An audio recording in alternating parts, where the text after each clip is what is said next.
has spent months looking into the systems that are meant to protect athletes in Olympic sports and how that system handles cases, including claims of sexual abuse. A government report details the center closes most of its cases because it lacks jurisdiction or for administrative reasons. I-Team reporter Jessica McMaster kicks off our four-part series with a close examination of how the center and the system conducts investigations of sexual abuse. Some of the Olympics' biggest stars. We've heard their stories as they speak out against a system they say for years has left survivors feeling silenced. It started off slowly with some touching and with some game playing that was very sexualized. At the age of 14, acrobatic gymnast Shanae Booth Stiletto moved to live with her Team USA gymnastics coach, David Reichbaum, and his family. I knew them very well from when I was very, very little. They were very prominent figures within the gymnastics community.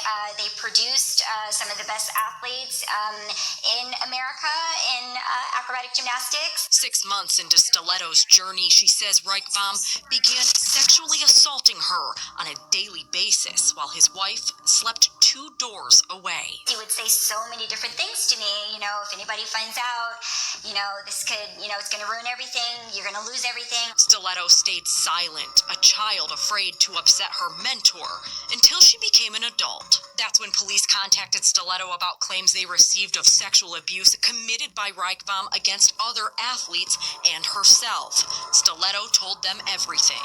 In 2012, Reichbaum was sentenced to 2 years in prison and stripped of his credentials with USA Gymnastics. Emails show Stiletto complained to Safe Sport, alleging that another coach gave Reichbaum access to competitive spaces, gyms, and USAG-sanctioned events. But Stiletto says nothing came of her complaints. I had my requests deflected over and over and over again. Top gymnasts like Allie Raceman and Simone Biles detail how USA Gymnastics and the United States Olympics and Paralympics Committee did not properly handle claims of abuse committed by disgraced Olympics doctor Larry Nassar. That's when Congress cleared the way for a new entity to investigate, the U.S. Center for Safe Sport, launched in 2017. Safe Sport added Reichbaum to its public database as permanently ineligible from Olympic sports the following year. Stiletto wants the center to do the same for the coach she says kept Reichbaum involved in the Olympics movement. She provided us with emails that show U.S. Center for Safe Sport received her complaints in 2020 about the second coach. Several months later, Stiletto received another email from the center writing it closed the case administratively and said it would reevaluate the case if more information came out. I was so enraged and ill. I couldn't understand how, after such a big case that was so important, that we felt like finally landed in the proper hands of Safe Sport, especially in a post-Nassar world, and everything that we know at this point, also too with the support of Congress, that there was nothing that was going to be done. The I-Team reviewed a 2020 government accountability audit into Safe Sport, which shows the center closed 82% of its cases through administrative or jurisdictional closure from 2019 to 2020. Jurisdictional closure means the claim needs to be sexual misconduct of a covered participant.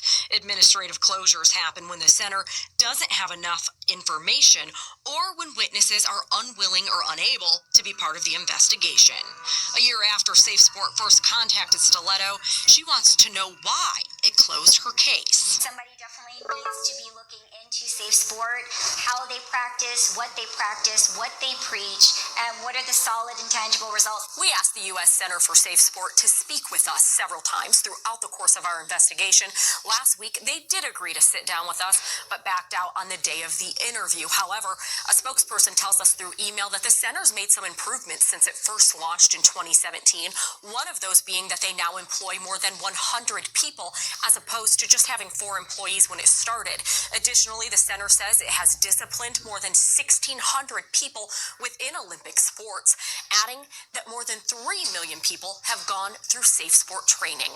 For the I-Team, I'm Jessica McMaster, KSHB 41 News.